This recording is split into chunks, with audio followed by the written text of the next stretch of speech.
Bonjour à tous, je m'appelle Bantam, bienvenue à nouveau. Aujourd'hui, je vais vous raconter une histoire quelque peu ancienne intitulée « Le roi à la bouche de Grive ». C'est une histoire d'orgueil, de regret et de véritable amour, et allons droit au but. Il était une fois un roi qui donnait naissance à une fille. Elle était extrêmement belle, mais aussi arrogante, et en grandissant, elle atteignit l'âge du mariage. Cependant, parmi les personnes qui lui proposaient de l'épouser, elle ne pouvait aimer aucun d'entre eux. Non seulement elle rejetait leurs gentillesses les unes après les autres, mais elle les ridiculisait également. Un jour, le roi organisa un grand banquet et invita tous les hommes remarquables du quartier dans son palais. Les premiers à s'asseoir étaient les rois, puis les princes, ducs, comtes et barons, et les derniers de tous les autres invités. La princesse marchait lentement dans chaque rangée, plissant les yeux vers chaque noble du palais. S'ils étaient trop gros, elle disait d'un ton dédaigneux, « Quel tonneau de bière !» Celui-ci était grand et mince, alors elle commenta, « On dirait un gros moustique. » Le suivant est trop court. Il est grand et maladroit, a-t-elle ajouté. Le visage du quatrième est trop pâle, comme un cadavre, le visage du cinquième est trop rose, un dindon mâle. Le corps du sixième n'est pas assez droit, comme une bûche courbée à dégagement rapide. Séchant derrière le poil. Ça y est, elle n'aime personne. Il y avait un roi dont le menton était un peu relevé, et il était inévitablement ridiculisé par elle. « Oh mon Dieu !» s'est-elle exclamée en riant bruyamment, « Regarde le menton de ce type, il ressemble exactement à la bouche d'une grive. » Depuis, le roi est surnommé King Trushmut. Lorsque le vieux roi découvrit que sa fille se moquait des autres et méprisait tous ceux qui venaient lui proposer le mariage, il devint furieux et jura de la marier au premier mendiant qui viendrait mendier de la nourriture. Quelques jours plus tard, un chanteur de rue chantait sous la fenêtre du palais et voulait demander l'aumône. Le roi entendit le chant et ordonna qu'on lui amène l'homme. Le chanteur, vêtu de haillons et sale, est venu vers le roi et la princesse et a chanté une chanson, et après l'avoir fini de chanter, il a demandé une récompense. Le roi lui dit, « Ta chanson me rend heureux, alors je te marierai ma fille. » Lorsque la princesse entendit cela, elle trembla de peur, mais le roi continua, « J'ai juré de la marier au premier mendiant qui viendrait ici mendier de la nourriture, et je tiendrai parole. » La résistance et la désobéissance sont totalement vaines. Ainsi, le roi a invité un prêtre à organiser un mariage pour la princesse et ce chanteur qui se promenait dans les rues. Après le mariage, le roi dit, « Maintenant, vous êtes la femme d'un mendiant et vous ne pouvez plus rester au palais. Vous et votre mari devriez partir le plus tôt possible. » Le mendiant lui prit la main et sortit. Même si la princesse n'aimait pas beaucoup cela, elle dut le suivre et quitter le palais. Ils arrivèrent tous les deux dans une grande forêt. La forêt était très vaste. La princesse demanda, « À qui appartient la forêt ?» Le chanteur a répondu, « Il appartient au gentil roi Trushmut.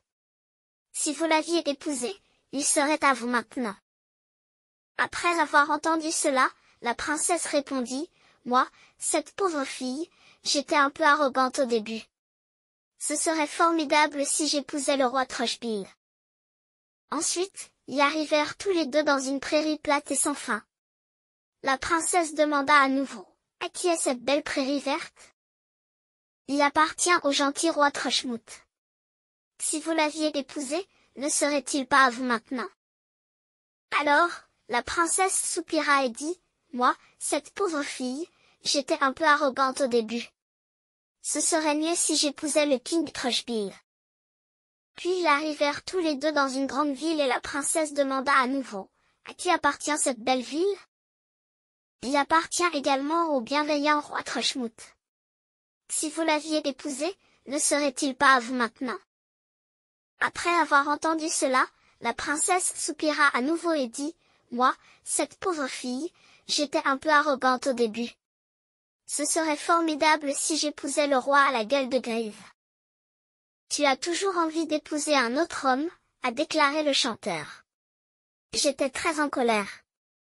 Ne suis-je pas assez bien pour toi? Finalement, ils arrivèrent dans une petite maison, et la princesse demanda à haute voix. Je n'ai jamais vu une maison aussi petite. Oh mon Dieu, qui cela peut-il être? Le chanteur a répondu, c'est ma maison et votre maison. Nous vivrons ici ensemble à partir de maintenant. La porte était si basse que la princesse devait se baisser pour entrer, sinon elle se cognerait la tête. Où est le serviteur? Demanda la princesse.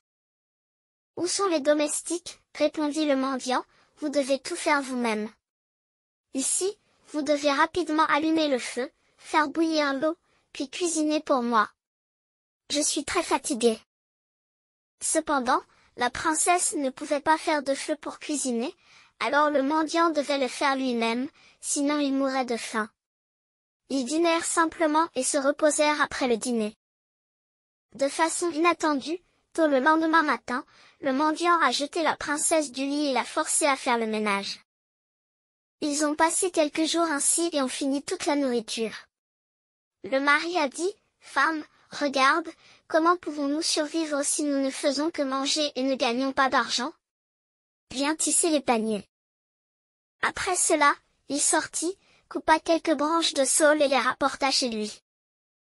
La princesse commença à tisser le panier, mais les branches de saule étaient épaisses et dures, ce qui lui faisait mal aux mains délicates. « Je pense, dit le mari, ça ne marchera pas, arrêter de tisser des paniers. Au lieu de tisser des paniers, vous devriez filer des fils. Peut-être que vous y serez plus familier. » Alors elle s'est assise et a essayé de filer à nouveau, mais le fil était si rugueux que ses doigts moussaignaient. « Écoute, répéta le mari, que se passe-t-il? Tu ne peux rien faire. Je n'ai pas de chance de t'avoir comme femme. Maintenant, j'ai l'intention de démarrer une entreprise de poterie et de vendre des casseroles et des poêles ou quelque chose comme ça. Quant à vous, allez au marché et vendez-les. » En entendant cela, la princesse pensa, « Oh mon Dieu, si les gens du royaume de mon père viennent au marché et me voient vendre des casseroles et des poêles, ils se moqueront certainement de moi. Mais quelle autre issue existe-t-il? Il n'avait pas d'argent du tout, sinon il mourrait de faim. » Au début, ses affaires marchaient bien. Les gens voyaient sa beauté et venaient lui acheter des affaires sans même payer le prix. En effet, plusieurs personnes ont payé les pots et les lui ont offert en cadeau. Le couple a vécu pendant un certain temps grâce à l'argent qu'elle avait vendu, puis le mari a acheté un autre lot de poterie. Elle s'est assise dans un coin du marché, a placé des casseroles et des poêles autour d'elle et a commencé à vendre. De façon inattendue, un cavalier ivre est soudainement passé ici au galop.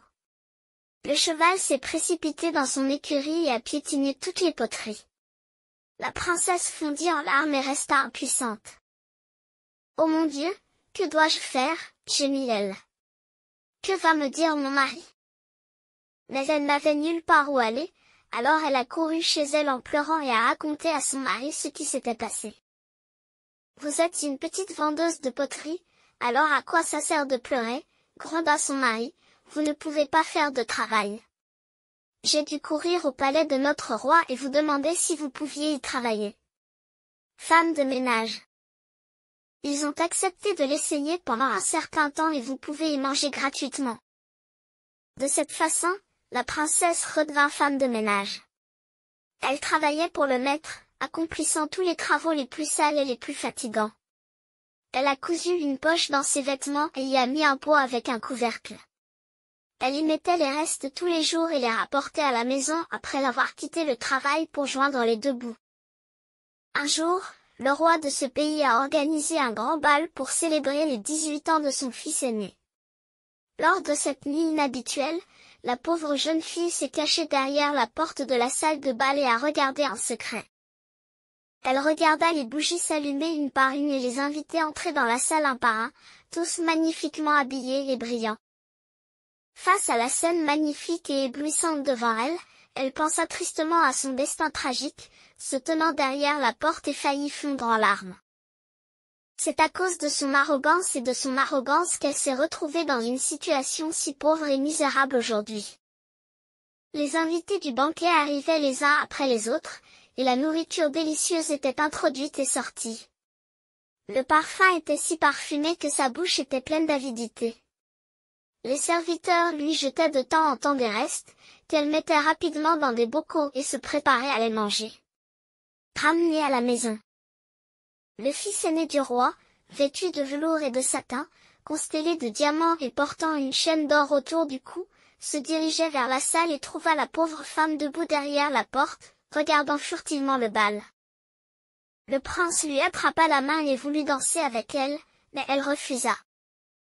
Elle reconnut que ce prince était le roi à la bouche muette qui lui avait proposé et qui avait été moqué et insulté par elle, et elle ne pouvait s'empêcher de trembler de peur. Cependant, peu importe à quel point elle se débattait, le prince la forçait toujours à entrer dans la salle de bal. Alors qu'il tirait, la ficelle qu'elle utilisait pour attacher sa poche s'est cassée, et le pot s'est soudainement déroulé, et la soupe et l'eau ont coulé partout sur le sol.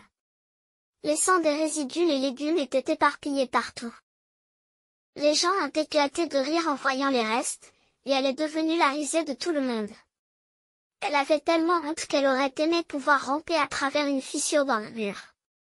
Elle s'est précipitée vers la porte, essayant de s'échapper, mais un homme lui a bloqué le chemin sur les marches et l'a tirée en arrière.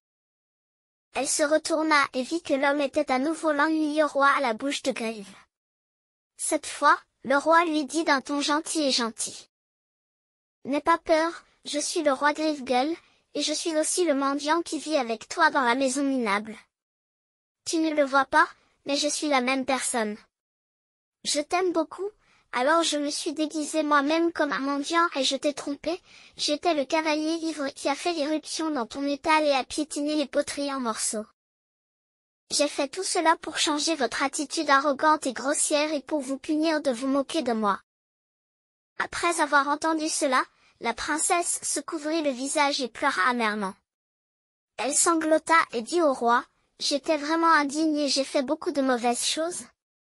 Je ne suis pas du tout digne d'être ta femme. » Le roi Trushmout la réconforta et lui dit, « Cela n'a pas d'importance. Le passé appartient au passé et vous avez changé. Organisons maintenant un mariage formel. » Dès qu'elle eut fini de parler, les servantes se précipitèrent et l'habillèrent, la rendant aussi belle que lorsqu'elle était princesse.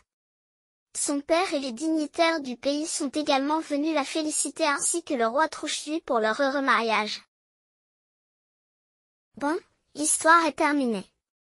La princesse a traversé de nombreuses épreuves et a finalement compris les conséquences de l'arrogance et a appris à chérir et à changer. Elle et le roi Trushmout ont finalement vécu heureux ensemble. J'espère que vous pourrez vous inspirer de cette histoire, et n'oubliez pas de me suivre, nous raconterons des histoires plus intéressantes la prochaine fois.